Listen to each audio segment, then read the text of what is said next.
এটা বোঝা কঠিন না যে তারেক রহমানের উপর প্রচন্ড চাপ যাচ্ছে, কিন্তু এর মানে কি এই তিনি ওভারবার্ডেন, অতিরিক্ত বোঝা, সমাধান অযোগ্য বোঝা তার মাথায় চেপে বসছে, এরকম হতেও পারে। অসম্ভব কিছু না। প্রধানমন্ত্রী হতে গেলে বহু ধরনের টেনশন সহ্য করতে হয়, এটা নতুন কিছু না। কিন্তু আবার এই টেনশন গুলো মোকাবেলা হ্যান্ডেল করার কায়দাও তো জানতে হয়। তাহলে প্রধানমন্ত্রী হবেন কি করে, থাকবেন কি করে? গত দুদিন ধরে সম্ভবত একটা গন্ডগোল শুরু হয়েছে হবিগঞ্জে। এনসিপি সেখানে মিটিং করতে গেছে, সেটা নিয়ে উত্তেজনা তৈরি হচ্ছে। উত্তেজনা মানে শুধু পুলিশের সাথে হলে তাও একরকম হতো, লোকাল বিএনপি নেতাদের সাথে হয়েছে। তারেক রহমান কি আগে থাকতে কারো খুশলা নিতে এনসিপি বা 11 দলকে মোকাবেলার জন্য নিজের দল সাজাচ্ছেন হাসিনার মতন? এটা হলো নিজের মাথায় নিজে বাড়ি দেওয়ার মতো। দয়া করে এই কাজ করবেন না। আগস্টের বিপ্লবটা অন্তত বাংলাদেশের মানুষের মনে কিছুটা আশা তৈরি করছে যে অ্যাটলিস্ট এই ধরনের ছেঁচড়ামো সরকার ক্ষমতায় থাকলেই বিরোধী দলকে আপনি আপনার দলের লোকদের দিয়ে পিটাইবেন। এই যে ছাত্রলীগের সাদ্দামরা যেভাবে পিটাইছিল এরকম। এটা কি হাসিনার পক্ষে গেছে, নাকি গোষ্ঠী শুদ্ধ উৎখাত হয়ে যেতে গেছে? এটা আজকালকার কোনো রাজনৈতিক পদক্ষেপ না। এটা করে বাঁচবেন না। তাহলে প্রথম কাজ হলো উত্তেজনা কমান, থামান। এই উত্তেজনা আপনার পক্ষে যাবে না। এটা মারামারি করে ক্ষমতা থাকার দিন নাই আর এখন বাংলাদেশ। আপনি ক্যাডার দিয়ে মারামারি করে থাকবেন না। আপনি উল্টো একটা জিনিস দেখেন, ছাত্র দলের এখনকার প্রেসিডেন্ট সেক্রেটারি কেমন ভদ্র হয়েছে দেখেন। এই ইউনুসের আমলেও তাদেরকে যেরকম ভাবে আপনার দাব বাড়িয়েছেন তাদেরকে দিয়া ইউনিভার্সিটিতে একটার পর একটা আন্দোলন করছেন কেন? সোহরাওয়ার্দী পার্কে মাদক সেবন করতে যে তাকে কেন্দ্র করে সে ছেলে খুন হয়েছে, তার জন্য অভিযোগ দায়ের করছেন, আন্দোলন করছেন, এমন কাহিনীও করছেন। এরপরে যখন ধরা পড়লো কাহিনীটা কার, অমনি চুপ করে গেল। তো সেগুলো কি এখন আবার চালু করবে? অনেক হয়েছে না?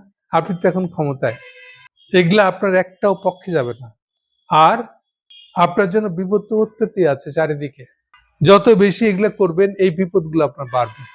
সে প্রথম কথা হলো একদম স্বর্ণাক্ষরে লিখে রাখেন মনের মধ্যে, আপনার বিরোধী রাজনীতিকদেরকে পার্টির ক্যাডার অথবা পুলিশ দিয়ে মেরে তাদেরকে হ্যান্ডেল করতে পারবেন না। এটা সেই যুগ আর না। যত বেশি করবেন ততই তারা পাবলিকের সিম্প্যাথি জড়ো করে ফেলবে তাদের পক্ষে।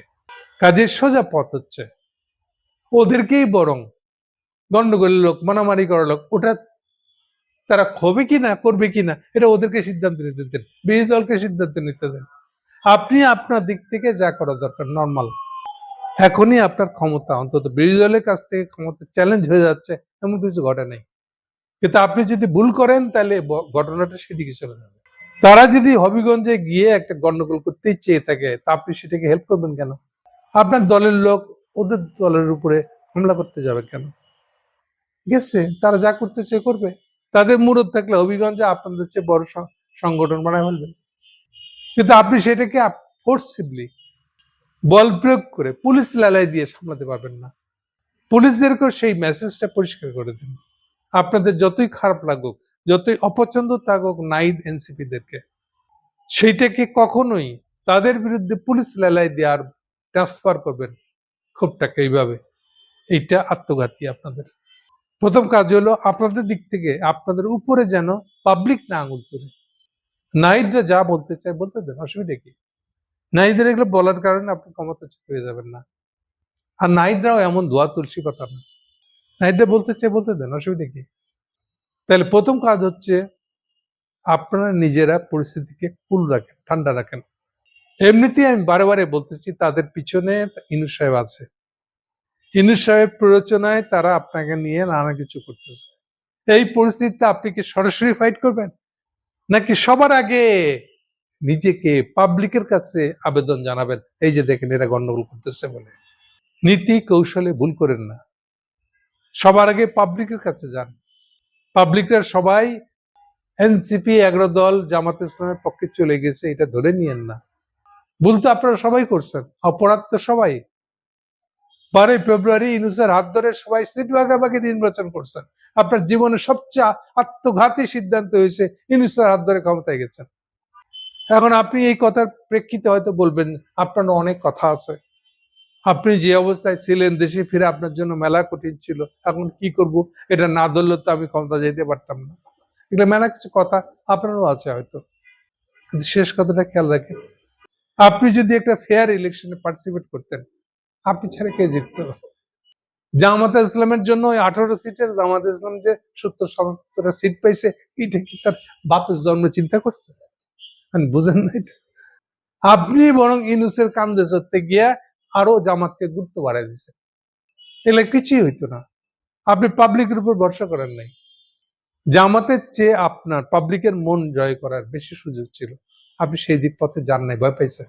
আগে ভয়ে ইউনূস কোল পাইতে দিচ্ছে, আপনি কোলে গিয়ে আশ্রয় নিচ্ছেন। এখন তার খেদমত দিতেই হবে। আপনার জন্য সুবিধা একটাই, ইউনূসের কোলে একা আপনি উঠেন নাই, এই পুরো 11 দল উঠছে। ফলে ওরাও একটা পর্যায়ের বেশি গলা চড়াইতে পারবে না। আর আরো বেশি করে যাদের গায়ে ইউনূসের দাগ আছে এখন, তারা খুব বেশি উপরে উঠতে পারবে না। আপনি সেইটার সুযোগ নিতে পারতেন, আপনি সেদিকেও যাচ্ছেন না। আপনি ওদের চেয়ে বেশি অ্যান্টি ইন্ডিয়ান হতে পারতেন। পাবলিক ওয়েট করছে আপনার জন্য, যে আমাদের সরকারও ইন্ডিয়া বিরোধী একটা পজিশন নেক, আমরা সমর্থন দেব এটাকে। আপনি সেটাকেও কাজে লাগাইতেছেন না। যেটা এখন আসি প্র্যাকটিক্যাল কথায়, আবার ভুল করতেছেন আপনি অপ্রয়োজনীয় ভাবে এনসিপির সাথে মাঠে নিজেদের কর্মী বাহিনী দিয়ে ঝগড়া মারামারি লাগানোর জন্য। আত্মঘাতী, 2 নম্বর আত্মঘাতী সিদ্ধান্ত। আপনি আর একটা প্রবলেম করতেছেন, ওই আবার আমলাদের পাল্লায় পড়তেছেন। আপনার দলের পক্ষের ক্যাডার বানাইতে হবে। ভাই, এটার যুগ কি শেষ হয়ে গেছে না? আপনারা পারছিলেন, আপনারা ক্যাডার বানাইছিলেন, বানায় গেছিলেন না 6 সাল পর্যন্ত? আছে এগুলো একটা? হাসিনা আমল এগুলো কি হয়েছে? এগুলো হাসিনার ক্যাডার হয়ে গেছে না? এরকম হয় না। দলবাজি প্রশাসন দিয়ে আপনার কোনো লাভ হয় না এই পর্যন্ত। না আপনাদের হয়েছে, না হাসিনা রয়েছে। সব খাওয়ান না পারি খাইয়ে দেয়া গেছে গা। এটাও আরেকবার সেই পথে যায় না। একটু দূরত্ব থাকেন। আপনাদের এমন কিছু করবেন, এটা চামচা, এটা পয়সা দিলে, রুটির লোভ দেখালে লেজ নাড়বে আর আপনার পায়ে পড়বে। তো এদেরকে আপনি দলবাজ বানাবেন কেন? এটাই তো আরো বেশি দলের দলের ক্ষতি হবে। এটা যখন আরো বানাবেন, এতে ভবিষ্যতে কি হবে? ভবিষ্যতে যদি অন্য কেউ ক্ষমতা আসে, তারাও এবার আপনার উপর সুবিধা নেবে। তো এই ট্র্যাডিশন কি চলতেই থাকবে? একটু চিন্তা করে দেখেন। এটা দিয়ে পাবলিক কখনোই পছন্দ করে না। এগুলা পাবলিক চায় একটা ফেয়ার অ্যাডমিনিস্ট্রেশন, ন্যূনতম ফেয়ার। আপনার ঘুষ দুর্নীতিতে এই জন্য অর্ধেকটা কমে যাবে, আপনি যখনই তাদেরকে প্যাট্রোনাইজ করা বন্ধ করে দিবেন। আপনি কি করছেন? সবচেয়ে খারাপ কাজ একটা করছেন। প্রত্যেক এক কুতুবকে ধরে নিয়ে এসে আপনি নির্বাচন কমিশনে ঢুকাইছেন, যেখানে সময় এখন নির্বাচন কমিশনকে ঢেলে সাজানো। আপনার সবাই মিলে ইউনূসের হাত ধরে এই নির্বাচন কমিশনকে দালাল বানাইছেন। এই দালালদের হাত ধরে আমরা একটা সাজানো ইলেকশন করছি। আপনি ওই নির্বাচন কমিশনে আবার একটা দলীয় লোক ঢুকাই দিচ্ছেন, ক্যাডার। কেন? আপনি কি ভাবতেছেন এই নির্বাচন কমিশনার দিয়ে আপনি আবার সামনের স্থানীয় সরকার নির্বাচন পার হয়ে যাবেন? তাহলে আপনি কি করছেন? আবার তো সেই পুরান পথে হাঁটতেছেন। পুরান পথে ভাত নাই, এটা মনে রাখেন। এটা যত করবেন, একটা কথা বলে রাখি, হঠাৎ করে বলছি আমি, একটা লম্বা সময়ের জন্য মার্শাল ল আসবে বাংলাদেশে, কেউ ঠেকাইতে পারবেন না। কারণ পুরো বাংলাদেশ হয়ে যাবে অ্যান্টি পলিটিক্যাল পার্টি। পলিটিক্যাল পার্টির অত্যাচারে মানুষ ত্যক্ত বিরক্ত হয়ে যাবে, এবং মানুষ ডেকে নিয়ে আসবে আর্মিকে, যা আমাদের সম্পদ রক্ষা করেন, মেয়ে বউকে রক্ষা করেন, দেশে আইন শৃঙ্খলা রক্ষা করেন। এটি শেষ সময় যাচ্ছে আপনাদের। আবার পুরন পথে ফেরত নিয়ে না রাজনীতিকে। তাহলে প্রসঙ্গ দুইটা, এক হলো হবিগঞ্জের প্রসঙ্গ, সাথে ইয়ে করে ফেলেন, দরকার হলে নাইটদেরকে ডেকে কথা বলেন, অসুবিধা কি? আপনার সংসদীয় দলে আছেন, সংসদীয় দল হিসেবে তাদের সাথে কথা বলেন, টেনশন কমাই দেন। তাদের যা হয়েছে, পুলিশ যদি কোনো অপরাধ করে থাকে, আপনার দিক থেকে কোনো অপরাধ হয়ে থাকে, এটা মিলমিশ করে নেন, মাপ চেয়ে নেন। পুলিশ করে থাকলে পুলিশের যা যা হয়েছে তাদের শাস্তি দেন, ট্রান্সফার করে দেন। কিন্তু আইন শৃঙ্খলা ভঙ্গ করবেন না। তাদের যদি মুরদ থাকে হবিগঞ্জে গিয়ে তারা আপনার হচ্ছে বড় সংগঠন করবে, এই মূরত আপনি এভাবে ভাঙতে পারবেন না। আর এরকম কোনো মূরত তাদের হয়ে গেছে আমি বিশ্বাস করি না, হবেও না। আপনারাই বরং এটাকে উস্কানিতে আরো বানিয়ে ফেলছেন। সেকেন্ড, এই যে দলবাজিটা শুরু করছেন আবার, আপনার যেখানে চিন্তা করার কথা ইলেকশন কমিশনকে সাজাবেন কেমন করে, ডেল সাজাবেন কেমনে। এই যে এখন আপনারা ইলেকশন অক্টোবরে বলতে বলতে এখন আবার পিছাইতেছেন, অলরেডি ফখরুলকে দিয়ে আওয়াজ দেওয়াই দিচ্ছেন এই বছর ইলেকশন না হইতে পারে। মানে বুঝতেছেন না এগুলা?